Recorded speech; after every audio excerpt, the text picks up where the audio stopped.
God'll get you for that one. Maude is owned by Shout Factory. God'll Get You for That, Walter is produced for entertainment purposes only. Sponsored in part by Findley's Friendly Appliances.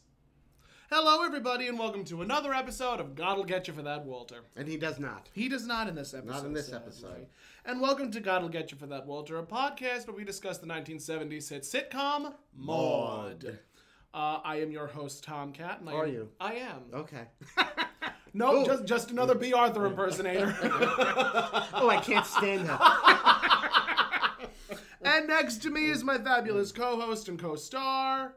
Who are you? Toni Homeperm. Are you sure? Actually, I was misidentified yesterday as Who? as Toni Homeperm.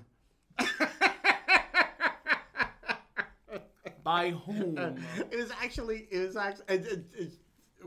We had a big laugh about it. It was Jane Clementi, who is, of course, in charge of the Tyler Clementi Foundation, because I did a show, and it was a benefit for Tyler. Yes, Clementi it was a Foundation. benefit. It was just a bit of vocal snafu.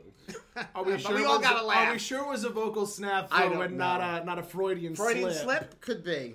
Could be. I love wearing my Freudian slip. It has fine. lace trim and everything. I don't care what anyone calls me as long as it's not late for dinner. No, same. So, and today we are celebrating episode 54.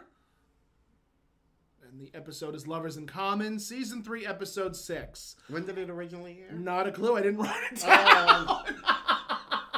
Well, it should be October 14th, 74, because the last one was October 7th. Well, if that's the case, then that stands to It's reason. around that time. It's around that time. It was October Welcome 74. to God'll Get You for That, Walter, where we're the height of professionalism. Yeah, so professional. It was directed by Hal Cooper. It was written by Norman Lear, and one of our first women writers, Pamela Herbert Chase. Oh. And it guest stars Lee Bergère as Peter Derland. So, what'd you think of the episode? I liked it. It was. I would definitely episode. say top 20. Yes, because I loved everything that went on with. Really, it was very women centric. Mm-hmm. It was very women centric episode, especially the last episode, Speed Trap, was very male oriented. Very male oriented. Very Walter and Arthur. Yeah. Who I love them, but I prefer them as supporting. Yes, as supporting and not starring characters. Yeah, I mean this. There is one. I think there's like one or two other episodes where it's like centered around the relationship between Walter and Arthur. Mm-hmm. And to make a short story long, Walter wakes up from a dream where he kisses Arthur. Oh. And there's a lot of hilarity that ensues in the episode because, it deals a lot with men and expressing affection for the other, especially during a time when that was really, really, really hit and miss. So it was a very interesting episode, but we'll get to that later. By the way, we should just point out if our viewers are watching any of these episodes on Tubi. Yes, you can watch as always. You can watch these episodes for free. Season 1 and 2 are free on Freevee, which is provided through Amazon Prime, I believe. Yes, and you can also watch seasons 3 and 4 on Tubi. These are both free streaming services. However, the Tubi episodes are very much out of order. Yes, they're out of order. They're numbered incorrectly. They actually have this was season 3, episode 6. Tubi listed as episode 7. Episode 7. Because they actually had Speed Trap. Episode 8. Yeah, they had Speed Trap listed as following this episode, which really it preceded. But just so you know, you might want to look up. The good thing is online. With Maude, there really isn't a central storyline. It would be a different story if it was Living Single, where the episodes are out of order, or Friends, where the episodes are out of order. Yeah, because most of these episodes are self-contained. Yes. More or less. I mean, only with the 3-parter episodes or the 2-parter episodes.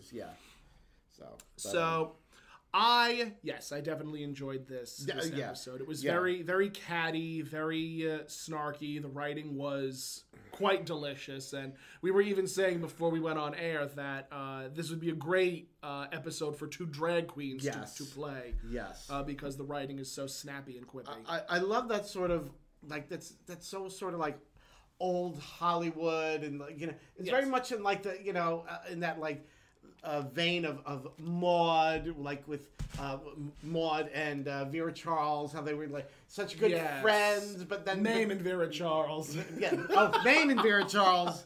Mame, Maude, Mame, Vera Mame. Charles. They're the same thing. I mean, it's the same Mame thing. and Vera Charles. It's the same thing as when we mix up Walter and Arthur. Arthur. Yeah, that's that same thing. That same thing. But that whole that kind of like.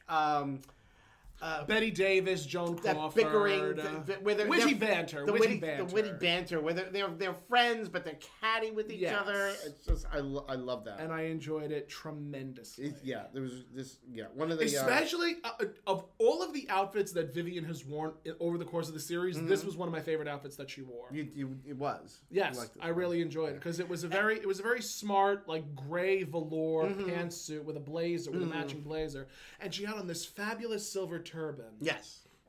And I very much enjoyed it. And Maude was in sort of a she was in a brownish brick. Definitely like pantsuit. a brown pantsuit with a long vest. Very Maude. Very Maude. With the scarf. And I think they sort of complemented each other a little bit. Yeah. Although I do think that Vivian definitely had the better outfit. Yeah, definitely. And Maude, that one scene which we'll get to, but the flats were so flat. Yes, they were so flat. Those flats. Whew. And I have to say, Mrs. Naugatuck had some great lines. Fantastic lines. They really found out where Mrs. Naugatuck was going to live in this series. Sort of like this browbeater who's also a bit of a drunkard who enjoys her liquor. Literally find out where she lives when she makes a new room for herself. Yes. She makes a new room. She finds a new room. She finds a new room for herself. Findlay house. So we open where we're in that sort of cocktail lounge that we've seen before. I think it's the private club of the golf. Yeah, that sounds about right. The golf place that Walter and Arthur belong to, but it sort of looks like that. But it's that same place, and it's like so 70s looking. Those like red, 70s. Like sort of leather booths and sort of like semicircle. Yeah. So 70s, so 70s. So Vivian is there. She's sitting alone, having a cocktail. Yes, champagne cocktail. Champagne cocktail. I've never had a champagne cocktail. Neither have I. I don't understand like what. Maybe it's just maybe it's just champagne with fruit cocktail in it. Could be. We have to find out. It's a very 70s kind of very 70s. And Maude is entering. And she grabs a rose from the vase that is standing next to her. She smells it lovingly and tosses it over her shoulder. She's feeling her oats. She is feeling her oats. Right away. And she goes over to Vivian. And she thanks her for meeting her for lunch. And she goes to the waiter, 2 champagne cocktails. Yes. And Vivian's like, I'll take one, and Maude then pronounces, waiter 3, make that 3 champagne cocktails. And she's already started before she got there. They're both one in the can. I don't know how they. I hope she wasn't driving. I mean, this was the 70s, and drinking and driving was definitely a thing.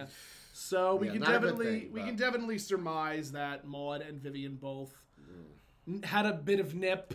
And then drove to the club. We do not advise drinking and driving. It is an ill-advised situation. It's illegal. Do not do that. It's illegal. You will get pulled over. It's points on your license. Yeah, it's points on your license, jail time, and God forbid, it's bad. There's an accident. It's all bad. Yes, don't do good. it. So it turns out Walter and Arthur have gone away on a golf trip. A golf tournament. Tournament. There's a golf tournament. I don't know anything about golf. Neither do I do not care to. And I think I think Vivian says something to the effect of like, I hope they don't come home, and Maude says they didn't elope. But I think Maude then says I wish that they did. Yeah. And again, very very snappy dialogue. I literally have written after that the mailman. Yes. Yes. There was Maude was excited because she about the mailman, and Vivian's like, isn't he a little old for you? Yes. And Maude says to her, Vivian, you have lovely long eyelashes, but essentially you're dense. And I think... And then she's like, I'm sorry, I love you. Uh-huh. And she's like, and I hate to destroy you, but I'm going to. And then she just says, Peter, Was it Peter Durland. Durland. Durland. I have it Peter Peter Durland. And just every time Thought the name of comes and up. loved after 17 years. And she pulls out. She has a postcard. Yep. From Peter Durland, and there's discussion about how like Vivian's saying, well, you were just a brief affair. I was the love of his life. I was his big love. And she's like, you were just a thing. And Maude's like, Vivian, I'm trying to be kind. Now knock it off. And Vivian excels. You're full of bull. And she's like, she's sifting through her purse now, and Maude's like, oh, Vivian, you're looking for your Kleenex. You're going to cry. Yes. She's saying your heart is broken.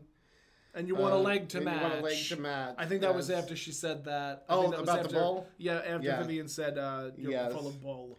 So Vivian, she pulls out the same postcard. And she says, she's got the same one. There's one thing that happened, I think, even before that. Oh, what? While Vivian was going through her purse, and Maude said, oh, you're going to cry. And she says, wait, are 3 of the same? So she's obviously asking for 3 more champagne cocktails. Yes. They definitely hit the bottle real hard this episode. We'll get to that.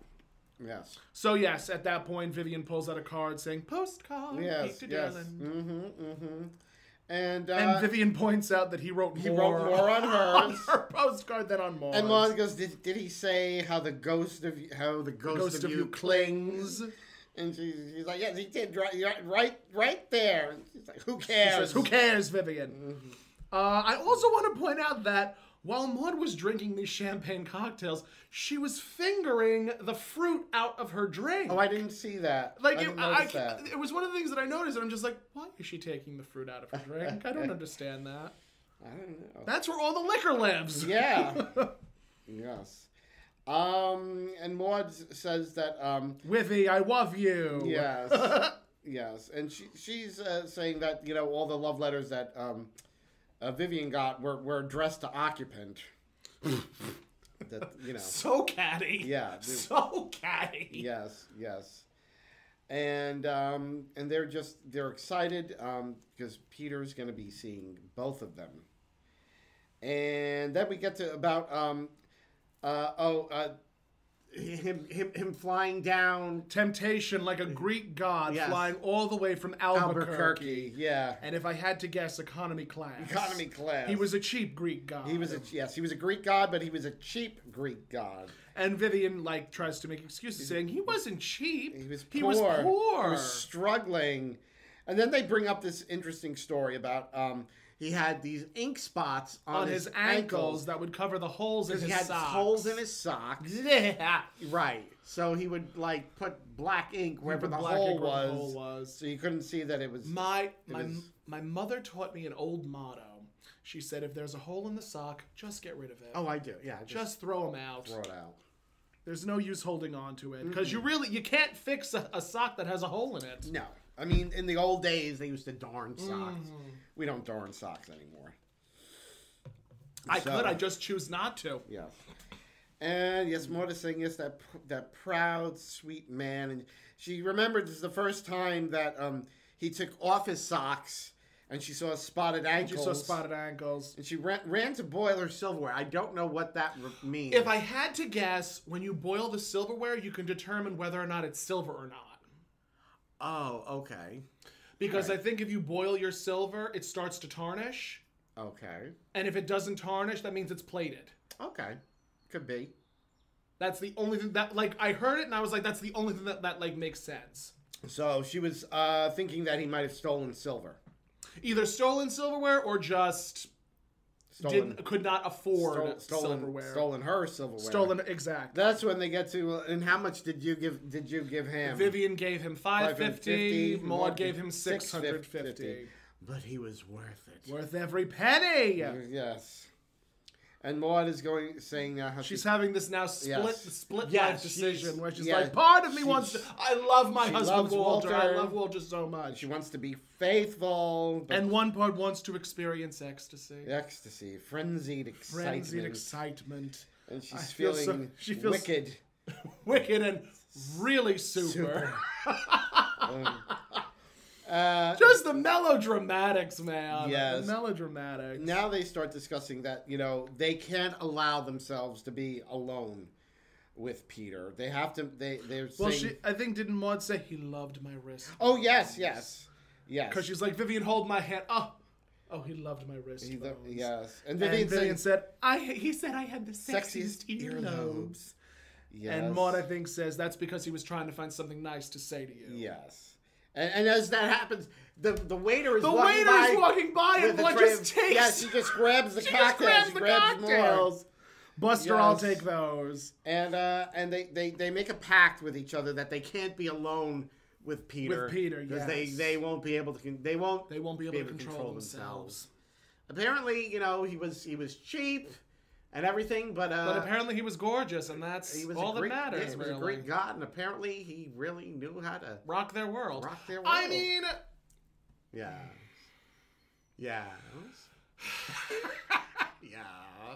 Some of the best sex I've had has been with people that are poor and just live in not only that, but sometimes there's a meme out there somewhere where it's like it's a picture of this sort of like dirty, dingy looking bedroom, and I think the caption on it reads, "It might not be much, but it's the best dick you're ever gonna get."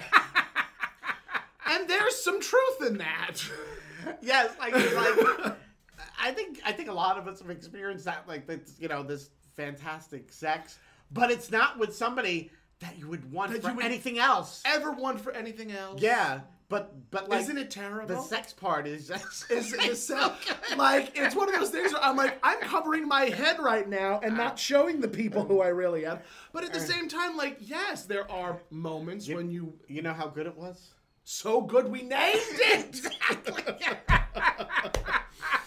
I've had that happen to me twice. And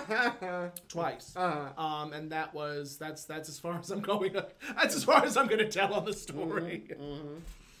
Yep, we've all been there. We've all been there.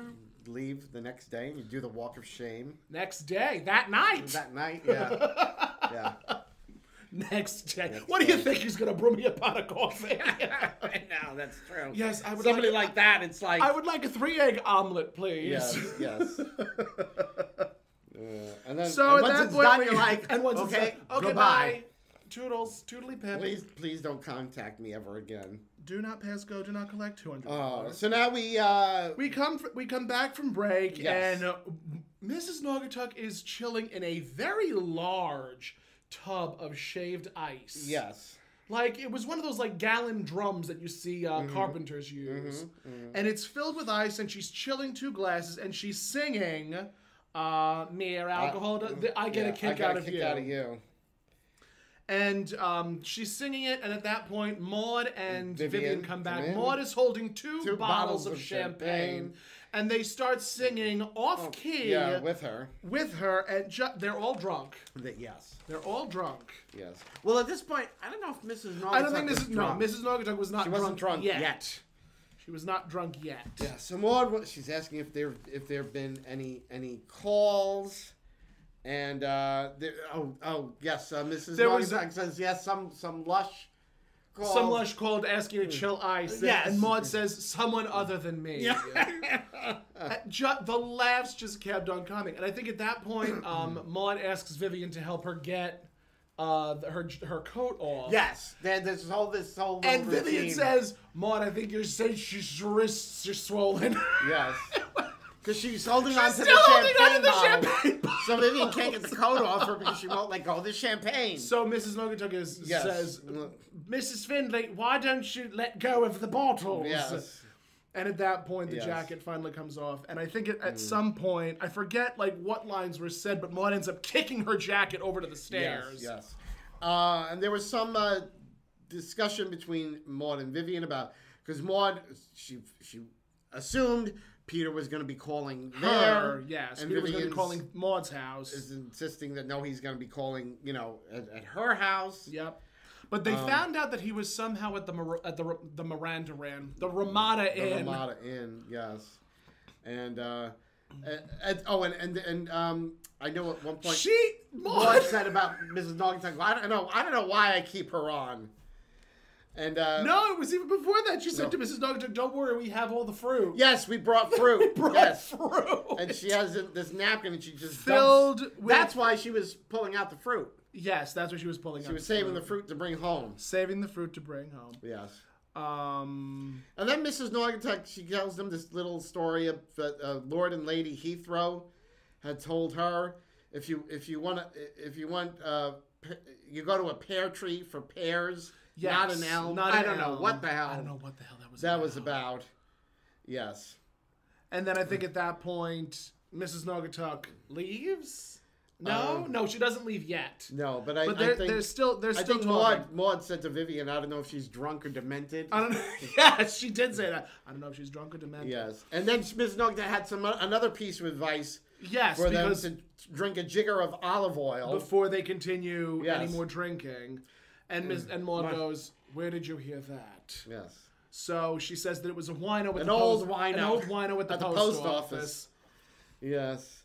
And now Maude is going on about Peter's 1957. The Yankees lost the World Series, and that was their last night together. Was their last night together, and they made some jokes about how Maude doesn't know how baseball works, and Maude said he packed his clothes and his black ink. Yes. And oh my goodness. Vivian, she's recalling what the night she had with him, the first night. Milwaukee won the World Series. Yes, and then Maude's going on about how they had gone out to eat. Peter ordered snowballs, which was ice cream and vanilla ice cream floating in a glass of Pernod. Yes. And have you ever had? No. I think that sounds delightful. I know Pernod is an alcohol, but I don't know a liqueur. Almost like I don't know what it tastes like. I think Pernod is almost like a prosecco, like it's a light wine. Okay, I don't know. I would just take the ice cream. Same. And Maude said that they. Did he smear Pernod on your wrists and come after you like an Irish setter? Like an Irish setter. Yes. And Vivian says, "Yes, he did." Yes. And but with Vivian, it was the earlobes. Yes. And Maude accuses her of being a pervert. And Vivian's like, just nodding. And she just has this stupid grin on her face. Says, Peter loved that about me. And I think, and then she wants to know. She's. Vivian's like, and they're talking about Peter seeing them again, and she says, "Have I changed much?" And Maude says, "Yes. Since lunch. Since lunch. And Vivian turns to her and tells goes, her she's a mean drunk. "Anyone ever tell you you're a mean drunk?" Yes. And what does Maude say? What did she say? It's one of the things he loved about me. Yes, that's right. That's what he loved about her. Yes, and Maude's saying they've got to prepare themselves. Yeah. She's saying Peter is coming to see me, and I think that's when Vivian, in her drunken stupor, says, "Wait, 57. Listen, the Yankees lost the World Series. Maude, that was the year that Milwaukee won the World Series. That was the first night he met me. It was the same night, and Maude's like, the Yankees never played Milwaukee, and she's like." He's like, I don't know. I don't know anything. I'm not a football fan. It's impossible. And that's when she refuses to share any more champagne. I don't share my alcohol with the town drunk. Yes. As she glugs back on the bottle of champagne. Yes. And now Vivian decides to really let Maude have it. She said, Peter called me last night. Person to person. Long distance. Collect. Yes. He's checking into the Ramada Inn.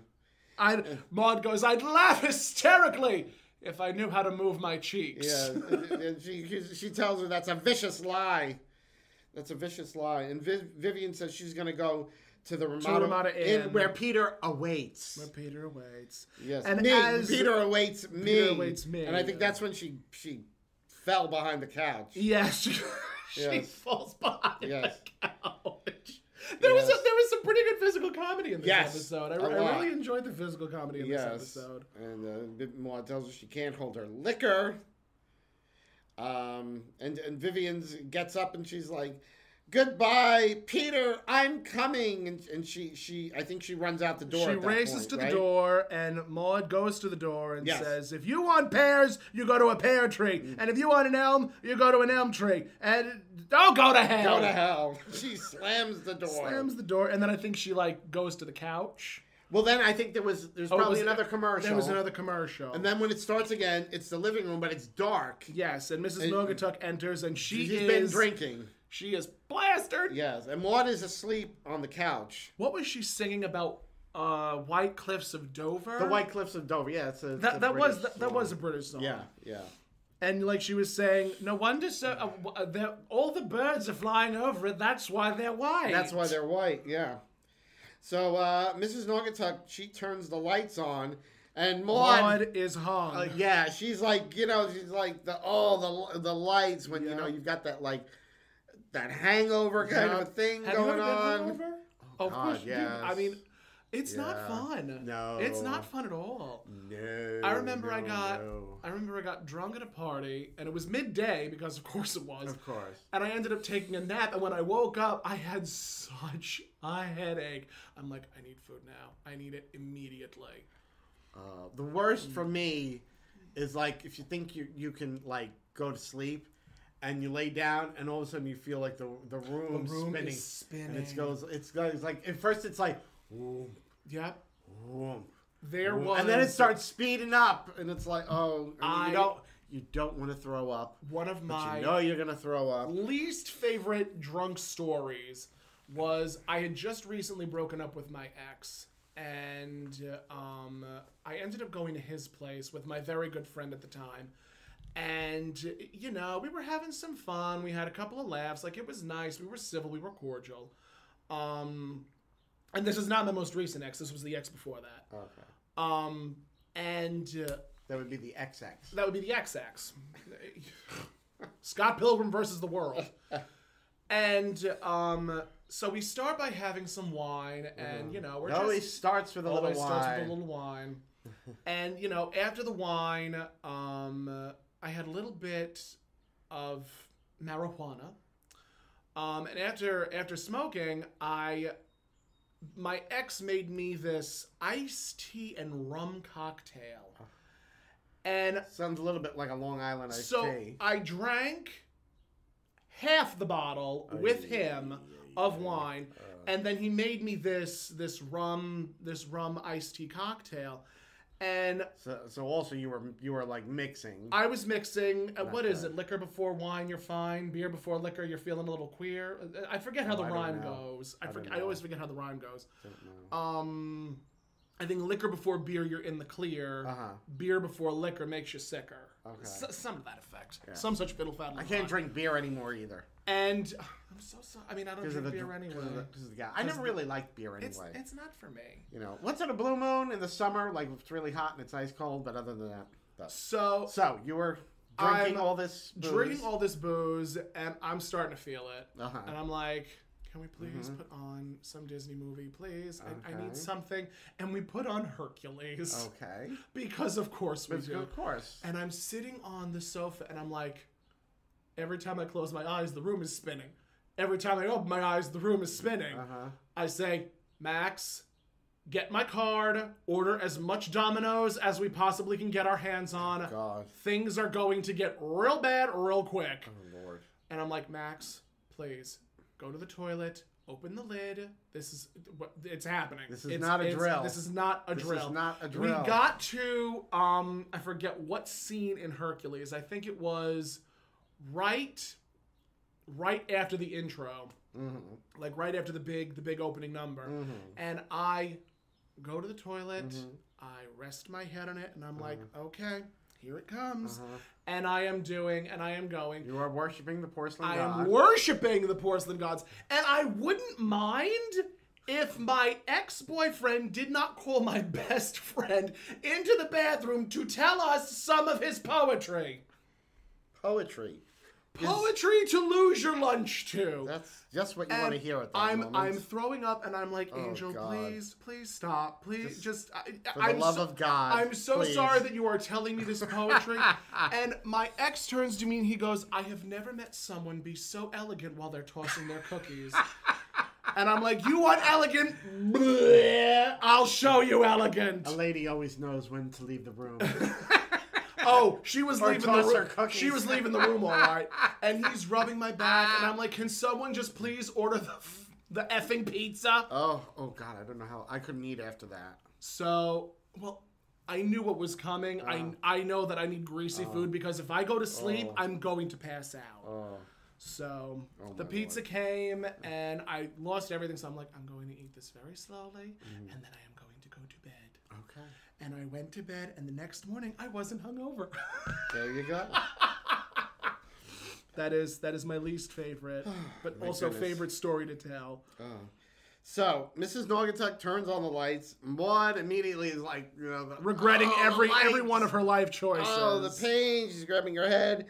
Mrs. Naugatuck sits down next to her, and Maude asks her, "What time is it?" And Mrs. Naugatuck holds up the bottle and says, 1943. And Maude, I think, looks at her watch and says 9:30. And she's like, never again. Never again. And she's telling Mrs. Naugatuck, I can't let him see me like this.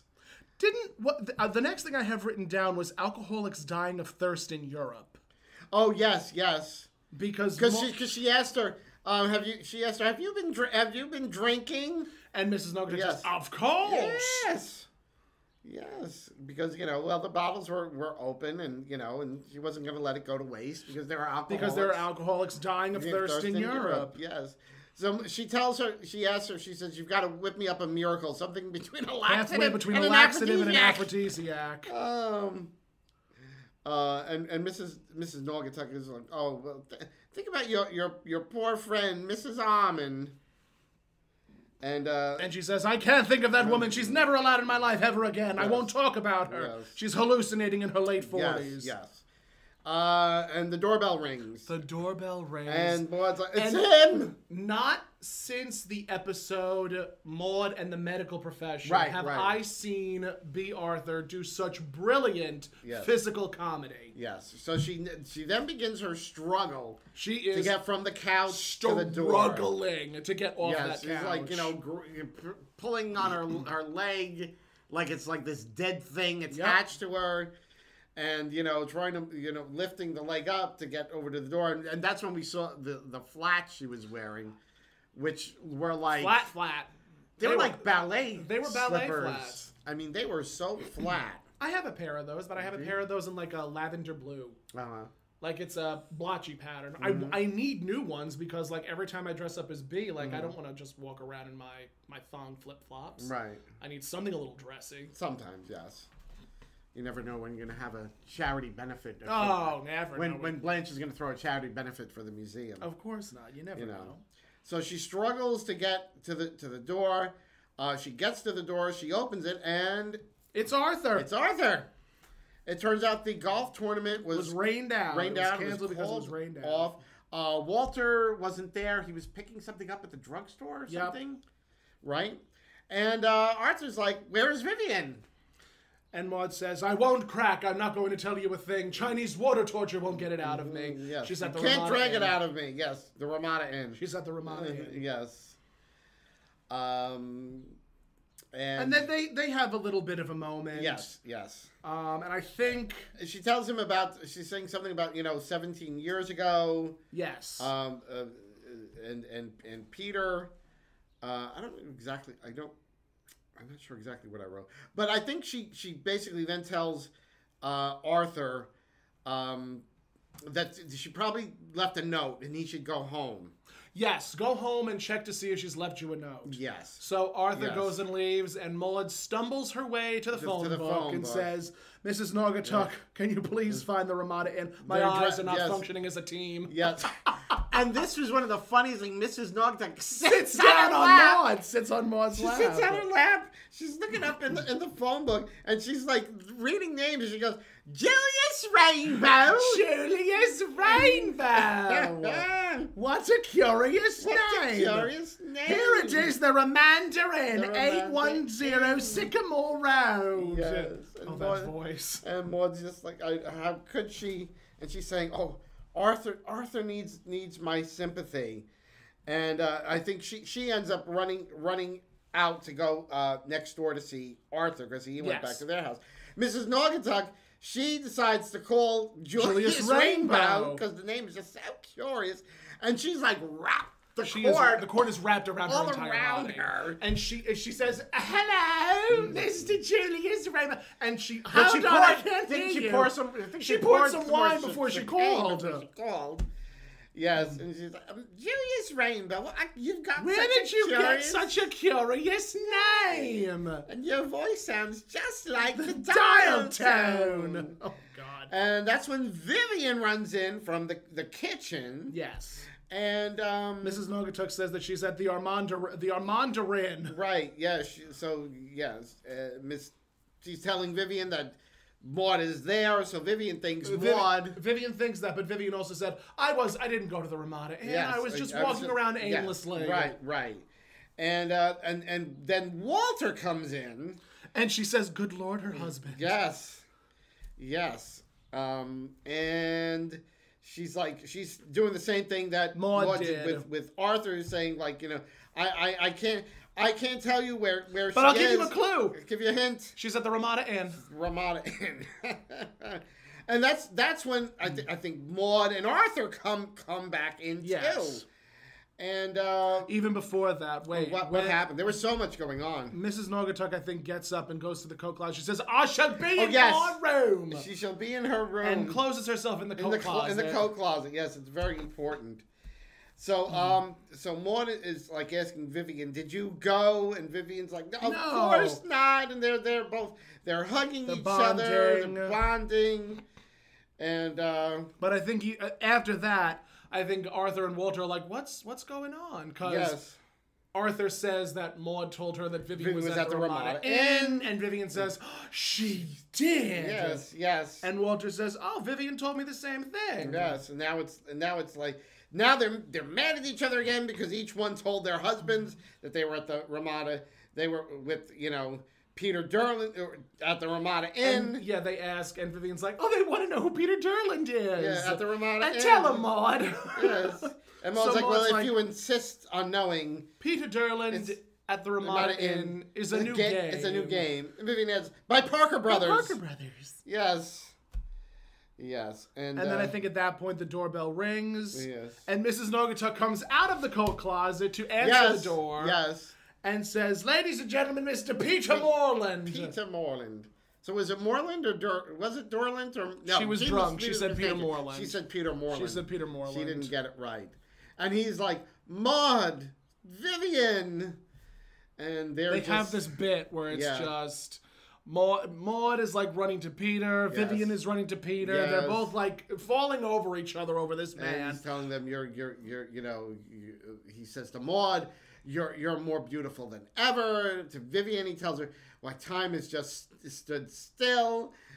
And Maude's like, "Vivian, he's talking about your dress." And Walter and Arthur Parker Brothers, huh? Yep. Yeah.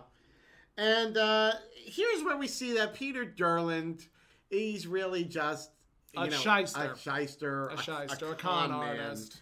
Because he says, he looks at Walter, he's like, "Walter, you must be Maude's husband." And he's like, "It's those lion tamer's eyes." Lion tamer eyes. And he turns to the audience and goes, "He does have lion tamer's eyes." Yes, he's like, "And you would need them to be Maude's husband." And then to Arthur, he's like, "And you must be Vivian's husband." Of course! Perfect! Yes. You have the eyes of a poet. Arthur. Oh, God, Arthur. He's like, "That's amazing. Most people don't know that at first." Or something to that effect. Yes. Most people don't see that at first. They don't see that at first. Oh. And at that point, he's like, now what an amazing coincidence that I was dropping by to meet Maude and Vivian. When I got the news! Yes, this fantastic news. And immediately Walter and Arthur's ears perk up. They're like, oh, tell us this. Oh, no, I don't want it. And they're like, no, please. Well, it's about the silver mine. Mm-hmm. And as he's telling them about the silver mine, like, we see Maude looking, and then they do this. They do a pan shot down to Peter's ankles with a big hole in the sock. So we know this guy doesn't have a pot to piss in. He is grifting. He's wearing he can't even afford to buy new socks. And not even afford to buy new socks. Yes. And Walter and Arthur, of course, they're like, a silver mine. It's something to invest in. Yep. He said Peter says we just hit this morning. Yes. We're and Walter's like, why don't we go continue talking about this in the living room? But of course, Peter's like, no, I can't discuss that. But since you insist, we just need another 10,000 to get things started. Yes. And Walter and Arthur are just like, only 10,000? Yes. Well, me and Arthur could take care of that. Mm-hmm. Who has an extra $5,000 to just hand off to somebody? Not very many people I should today. be so lucky. People can't even get baby formula. Please. So it's a national emergency. It should be treated as such. I know. And at this point, Peter, he says he's like complimenting Maude, and he compliments her on her earlobes. Same great earlobes. Yeah, and it was Vivian who had the great earlobes, not Maude. So once again, Peter's lies. Yeah, Peter's lies are unearthed. Yes, and Maude is just like, he's old. God, he's old. Yeah, God, he's Vivian old. goes, he's shrunk. He's shrunk. They're saying those are not his teeth. That's not his real hair. Or his hair. And Maude and Vivian are just like, but those eyes. Did you see those eyes? And Maude goes, did you see those socks? Socks. And Vivian just starts, oh, Maude, and starts crying. And that's when Mrs. Nuggetsock pops out of the closet. And says, Mrs. Findlay, I'm giving my notice unless I get a room with a view. With a view. And slams the door and slams herself back in the coat closet. I know. Hilarious. Truly one for the theologians. This was really a good episode. It was really good. It was very well written. Very well written. Very relevant for the time. Yeah. Especially since that was, alcohol was a thing, and also potentially stepping out on their husbands. Yeah, that whole, est and, free love. And, yeah. But, that was also mentioned in a later season, I think in, season 6, where Maude actually kisses a man that was, really into her. Mm-hmm. And, again, Walter was very, upset about it. Right. And it's, it's just one of those things that you talk about when it comes to infidelity in a relationship. Mm-hmm. Yeah. But also, I want to point out that Peter Durland is a textbook narcissist. Oh, God, yeah. Textbook narcissist. Oh, Lord. Where, he self-aggrandizes and he, makes all of these phony false promises at his own, not his detriment, but at his own, what is the opposite of detriment? Well, he's trying to make himself look better. Yeah. He was trying to make himself look better. And he was failing miserably. Yeah. Especially when they showed his socks and that they had holes in them. Yeah, that was that was the crux of it was the reality is this guy, he didn't have anything. He couldn't even afford to buy new socks. Yeah. So he was a big phony, He was a grifter. Yeah. He was definitely a grifter. And but he was a charmer. Very much charming, especially when he opened up to Maude and Vivian Maude, Vivian, you haven't changed a bit. Yeah. Sure. And they lapped it up like honey. Oh yeah. They lapped That's the thing with that type of person is they. And also one of the things that I noticed was that Vivian didn't play as dumb as she has played in previous episodes. Mm-hmm. This was definitely Vivian playing more a little more like the old Vivian. Yes. Yeah, a little more shrewd. Yes, a little bit more shrewd, a little bit more like, I don't want to use the term intelligent, but more wise, I guess would be appropriate. Yes. There is a funny bit in, I think, either the 5th or 6th season, where Maude confesses that she has slept with not 1, not 2, not 3, but I think 4 of Vivian's previous lovers. Oh, really? Or something to that effect. I think it started with Maude cheating on a French exam and Vivian not knowing about it. And it is one of the funniest bits in the series. And I can't wait until we get to it. Oh. But wow, we have a couple... We just plowed through this episode. We flew through this episode. We usually don't. Well, usually we have a lot more tangents. But we didn't have very many tangents. We didn't have very many tangents. I know. I don't know why. I don't know either. So. But I mean, no. It stands to, this really was a quality episode. It was a great episode. It really was. I think. I also appreciated Mrs. Naugatuck. This was one of the episodes where I really appreciated the character of Mrs. Naugatuck. She was so good. This was like everything about Mrs. Naugatuck in this episode was funny. Was funny. It was well written. I mean. Her bit delivery with the phone cord, and when she's wrapped in the phone cord, she's still pouring champagne for herself. The thing with Julius Rainbow, the stories about pear for pear trees. You don't go to an elm tree for pears. You're saying she's going to her room and going in the closet. At the end, when she comes out of the closet and saying that, if she doesn't get she's one of those actresses where it's physical comedy, but I don't know how to explain it, but her comic timing was always good. Yes. Her comic timing was always very, very well done. She was, yes, and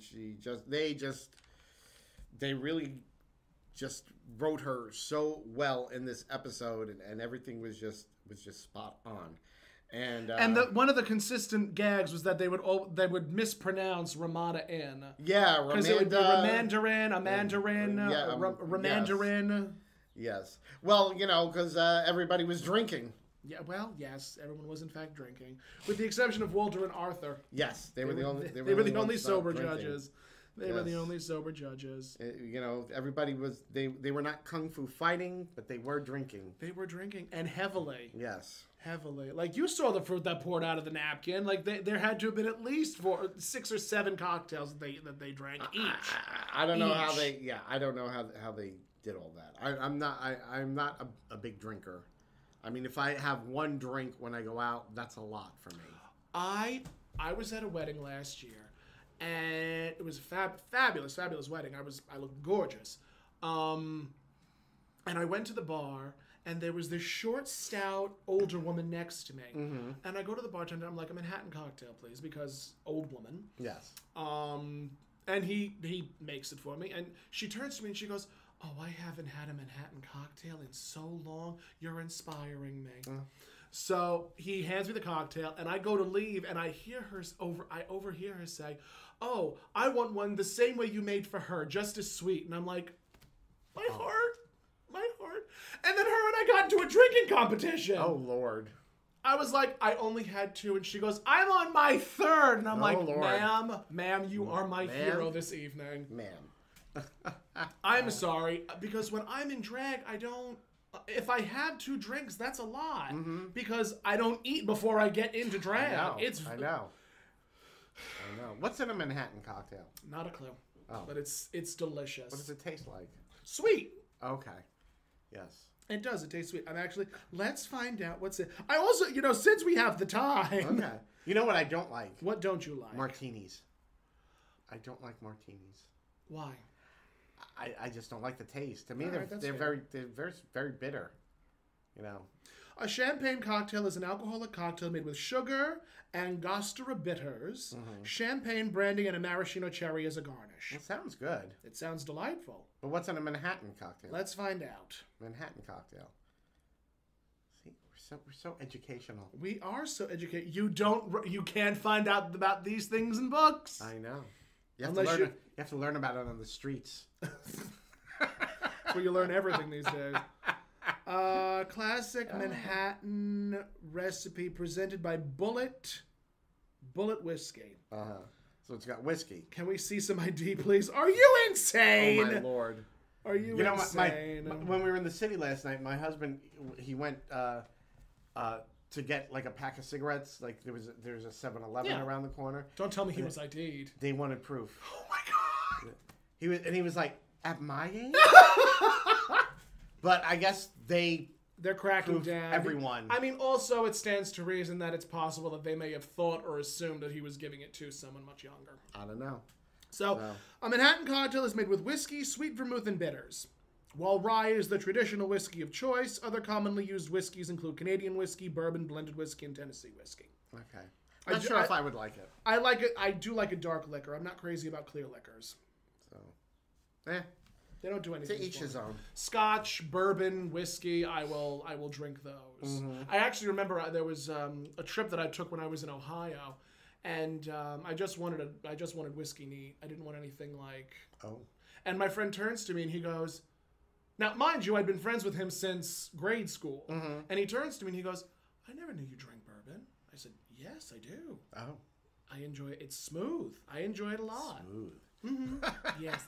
So smooth. Smooth. So smooth. I think probably my favorite drink is probably a frozen margarita. All right. I can buy that. Like, you know. I can buy that. That's my thing. Mm-hmm. So I love that, especially in the summer. Don't get me wrong. I also enjoy the frou-frou drinks. I do. I enjoy the frou-frou drinks. I'm like I was never like a big beer drinker or anything like that. For me, it was always like girly drinks, like with an umbrella, a little umbrella, maraschino cherry. For a while I liked White Russians because again, old lady. Frank, my husband, he used to like them, but, and then it just. But then he became lactose intolerant. So no more White Russian. That'll do it. I mean, you could have it with oat milk, couldn't you? I guess so. We'll have to make him some. But he's not supposed to drink. He's not supposed to drink alcohol anyway because he's got bad kidneys. Because he's got bad kidneys. So. Sorry, Frank. Bad kidneys, no alcohol, lactose intolerant, no dairy. So it's just the joys of getting aging. Old. These are things that I and many young people who listen to God Will Get You for That, Walter, will have to worry about. Are there any young people listening to us? Not in the slightest. I mean, doesn't Buzzsprout give us a demographic? A demographic? I have to look it up. A demographic? I would be interested to find out who listens to us. Yes. I really would. Okay. I really would be interested. I will find out. Because I will dig into it. I mean, when we first started doing this, I was like, there aren't that many younger people that are going to listen to this. I look at myself and I'm like, what the hell are you doing watching Maude? It's a 1970s sitcom, and then you have to say, oh, B. Arthur. I could have had a V8. I could have had a V8. So, Lordy Lord. That's it for me in the good times department. It's just Maude and the Golden Girls. There you go, Pussycat. Because oh my God, just recently, me and my mother were sitting down watching This Is Us. Are you familiar with that show? I've never seen it, no. That show is depressing. Is it? It is an incredibly depressing. It's very slice of life. Think The Wonder Years. Think I'm trying to think of other shows. 30-something. Yeah, 30-something, where it's like a dramedy. But they lay the drama on thick. Oh. There were moments where I'm watching this and I'm trying to fight back all of these tears because it hits so close to home on so many fronts. That when my mother went upstairs, I immediately went into the basement and cried my eyes out. Lord. To the point where I was like, I need vermouth. I need some type of liquor to bring me back to reality because this is not fair. Oh, Lord. Lordy Lord. So that was just... That was a thing. That was a thing. But I mean, typically for me, I go to bed and I listen to one of 4 shows. Golden Girls, Maude, Designing Women, or The Big Show with Tallulah Bankhead. Again, that's it for me in the good times department. You might be gay.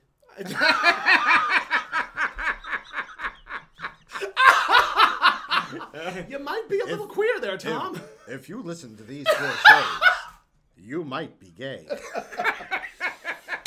Jeff Foxworthy, eat your heart out. If you watch any of these programs, you might be queer. You might be queer. Oh, hell's bells. Oh, hell's bells. No, I think what makes me queer is the sequined outfits that I have in my basement. I think that might be what makes me real. I think so. Real bent, wrist bent at a 90-some-odd degrees. Oh, my goodness gracious. Lordsy. At the very least, I know that my liquor choice at least butches me up just a smidgen. Just a smidge. Just a smidgen. Just a smidge. Oh, goodness. But I mean, isn't that always the way? I remember. The episode of Maude, the gay club, the gay bar. When Arthur starts the fathers against gays. Oh my God! When Arthur starts the fathers against the gays. The FAGs. There's a moment when Walter says to the bartender, "Oh, I will not have. I'm a reformed alcoholic." And he orders an orange juice. And the bartender says, "We don't serve orange juice here." Yes, because of and Anita Bryant. Anita Bryant. Yes, she was because she was the Florida orange juice growers spokesperson. Yes, she was. And she was very hated the gays. Very vocal hated the gays. Do you know that on Tumblr there are 2 days that are celebrated vehemently, 3 days that are celebrated vehemently? Margaret Thatcher's death, Ronald Reagan's death, and the day Anita Bryant got pied in the face. Those are the 3 days that are celebrated. And honestly, bless. Yes. So with that said, yes, we thank you for listening to God Will Get You for That, Walter. We do. If you would like to follow us, you can on Facebook, YouTube, and Instagram. On Instagram, we are Findley's Friendly Appliances. On YouTube and Facebook, we are God Will Get You for That, Walter. If you would like to follow me, you can at That Tomcat, where all That Tomcats are found, usually at Toys R Us. And Hot Topic. Okay. And Chico's. Okay. Chico's. Chico's, black and white, those types of outfits. Okay. Where can they find you? Everywhere. That's Toni Homeperm, and of course that's Tony. Tony with an I. With an I. Tony with an I, not Tony with a Y. Not Tony with a Y. Because Y is yeah. Yep. And that's basically it. That's it, really. Yeah. We thank you so much for listening, and you will hear us on another episode of God Will Get You for That, Walter. Good night.